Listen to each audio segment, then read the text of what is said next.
I think our society is kind of defined by its excess and luxury. When you live in that environment, and I'm not saying it negatively at all, but if you live in that environment, if you never leave that environment, if you don't bend yourself before the world bends you a little bit, shit's going to come off the rails when you get pressed.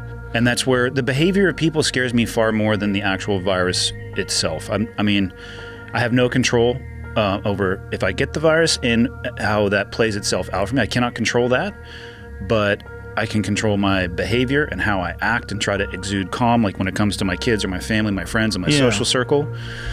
But yeah, I wish, I hope that people on the other side of this, because it's not going to be the end of the world, but I hope on the other side it gives them a greater understanding and appreciation and perspective of what we have, how lucky we are, and then just maybe to think about, the people, what's the obesity rate in the U.S. right now? Like very 40%? Yeah. How about we work on that just a touch, considering that's one of the highest risk factors, right? Instead of allowing that excess and, luxury to define you. That's something you can control, right? At all times. Yeah. You can't control whether or not you have a disease or whether or not you're old, but you certainly can control whether or not you're fat. The problem is people, in my experience, spend a lot of time, energy, and effort focusing on things that they cannot control. And that is definitely one thing that I learned from my old job, is that at some point you have to surrender the emotional and mental horsepower on the things that you can't control and only focus on the things that you can, which is specifically yourself.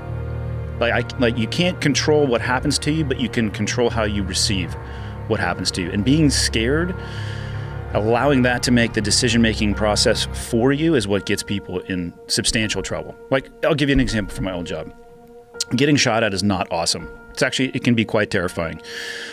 And the number one rule of a firefight, if you get into a gunfight, is to win. But the first thing you need to do is you need to shoot back with overwhelming fire superiority, and then you have to maneuver, right? So you have to pin your enemy in place, and then you have to maneuver.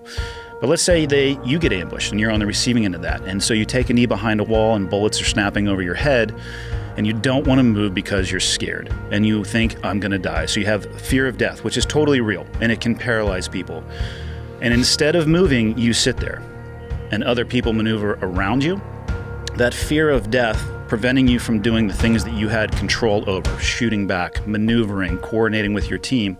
That fear paralyzes you, and external circumstances or the enemy that you're fighting will maneuver around you, and then they're going to end up killing you. But the reason you didn't move is you allowed that emotion to take over your decision-making process. You have to detach the two.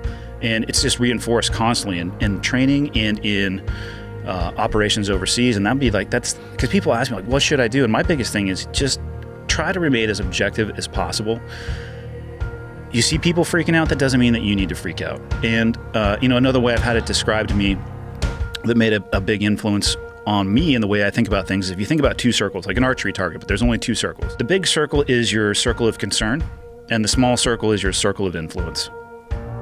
I see, and the dangerous thing that I see often is people spending all their time with their energy and effort on the circle of concern. What's going on in the stock market? What's going on Fox News? What's going on CNN?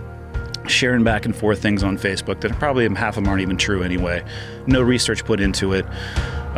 Is there going to be enough toilet paper? What do I do about this? And they don't have control over any of those things. But that's the stuff that they're worried about. And the only thing that you should spend your time, energy, and effort working on are the things directly inside of your circle of influence. And even inside of that one, there could be the circle of control.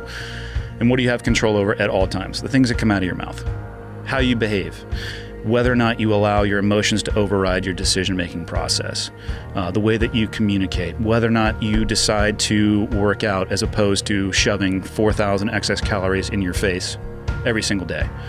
If you focus on those things and put your time, energy, and effort in there, you're going to get through stressful situations just fine, because you actually have more mental capacity because you're trimming off other things that you can't control.